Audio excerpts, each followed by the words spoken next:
L'histoire du mauvais juge et de la veuve. Jésus raconte une histoire aux disciples pour leur montrer ceci. Il faut toujours prier et ne pas se décourager. Il leur dit : dans une ville, il y a un juge. Il ne respecte pas Dieu et il se moque des gens.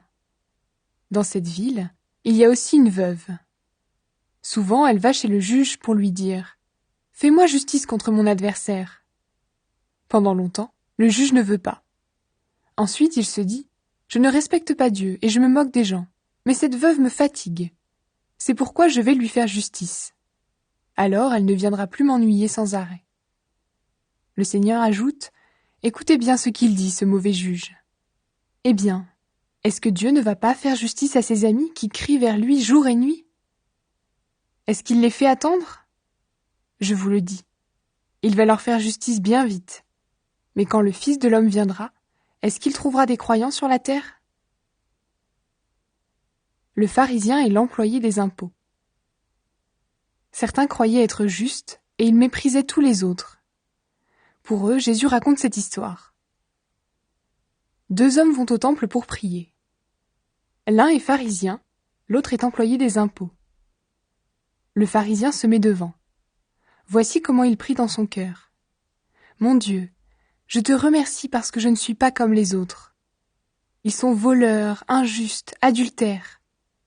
Et je te remercie parce que je ne suis pas comme cet employé des impôts. Je jeûne 2 fois par semaine. Je te donne le 10e de tout ce que je gagne. L'employé des impôts reste derrière. Il ne veut même pas lever les yeux vers le ciel. Mais il se frappe la poitrine pour demander pardon et il dit : Mon Dieu, aie pitié de moi. Je suis un homme pécheur. Jésus ajoute : Oui, je vous le dis. L'employé des impôts rentre chez lui, et Dieu le considère comme une personne juste. Ce n'est pas le cas du pharisien. En effet, celui qui veut être au-dessus des autres, on lui donnera la dernière place, et celui qui prend la dernière place, on le mettra au-dessus des autres. Le royaume de Dieu est pour ceux qui ressemblent aux enfants. Des gens amènent aussi les bébés à Jésus pour qu'il les touche. En voyant cela, les disciples leur font des reproches. Mais Jésus fait approcher les bébés, et il dit : Laissez les enfants venir à moi, ne les empêchez pas. En effet, le royaume de Dieu appartient à ceux qui sont comme les enfants. Je vous le dis, c'est la vérité. Si quelqu'un ne reçoit pas le royaume de Dieu comme un enfant, cette personne ne pourra jamais y entrer. Un homme riche et Jésus. Un chef juif demande à Jésus : Bon maître, qu'est-ce que je dois faire pour recevoir la vie avec Dieu pour toujours ? Jésus lui répond : Pourquoi m'appelles-tu bon ? Personne n'est bon sauf Dieu. Tu connais les commandements. Ne commets pas d'adultère. Ne tue personne. Ne vole pas. Ne témoigne pas faussement contre quelqu'un. Respecte ton père et ta mère. L'homme lui dit : J'obéis à tout cela depuis ma jeunesse. Jésus l'entend et il lui répond : Une seule chose te manque encore. Tout ce que tu as, vends-le et distribue l'argent aux pauvres. Alors tu auras des richesses auprès de Dieu. Ensuite viens et suis-moi. Mais quand l'homme entend cela, il devient tout triste, parce qu'il est très riche. Jésus voit que l'homme est triste, et il dit : Pour ceux qui ont des richesses, c'est vraiment difficile d'entrer dans le royaume de Dieu. Est-ce qu'un chameau peut passer facilement par le trou d'une aiguille ? Eh bien, pour quelqu'un de riche, c'est encore plus difficile d'entrer dans le royaume de Dieu.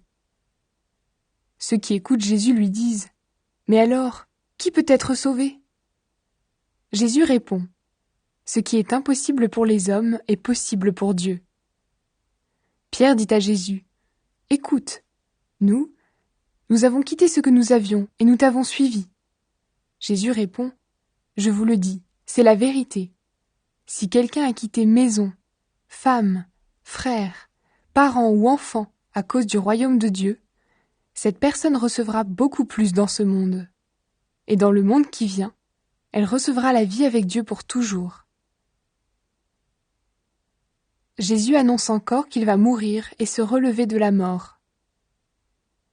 Jésus prend les 12 apôtres avec lui et il leur dit « Écoutez, nous montons à Jérusalem, et tout ce que les prophètes ont écrit au sujet du Fils de l'homme, cela va arriver. En effet, on va le livrer à ceux qui ne connaissent pas Dieu. Ceux-ci vont se moquer de lui, ils l'insulteront, ils cracheront sur lui. Ils le frapperont à coups de fouet, puis ils le feront mourir. Et le 3e jour, il se relèvera de la mort. » Mais les disciples ne comprennent rien à cela. Pour eux, ces paroles ne sont pas claires, et ils ne savent pas ce que Jésus veut dire.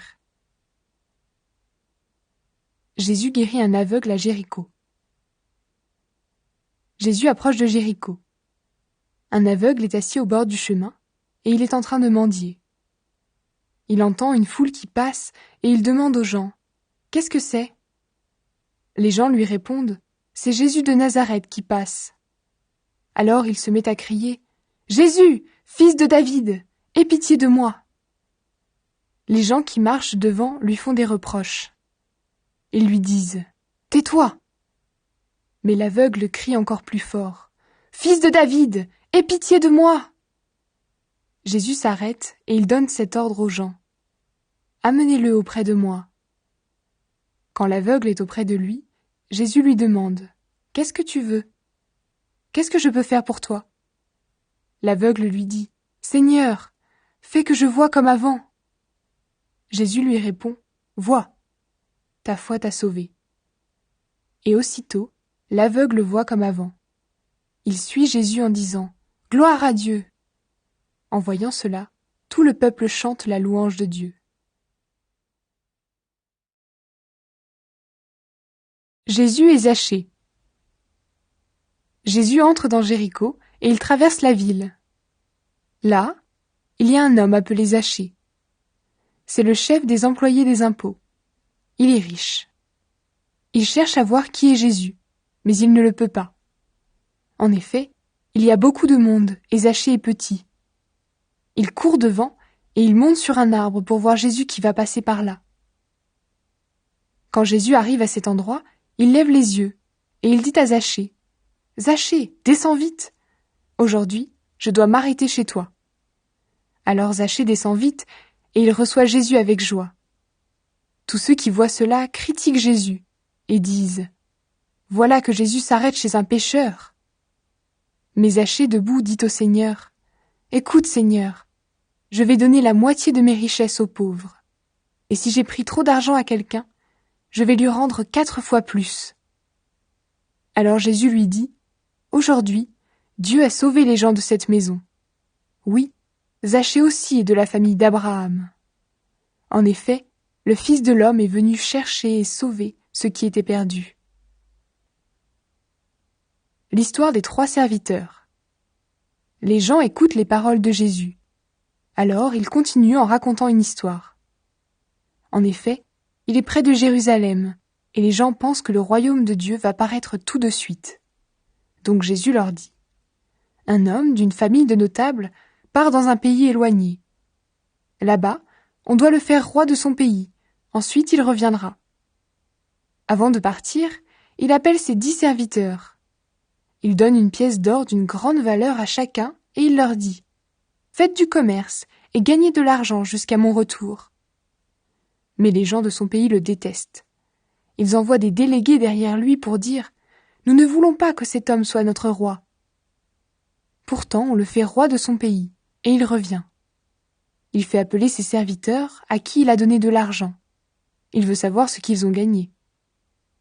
Le premier serviteur arrive et il dit « Maître, j'ai gagné 10 pièces d'or avec celles que tu m'as données. » Le roi lui répond « C'est bien, tu es un bon serviteur. Tu as été fidèle pour une toute petite affaire.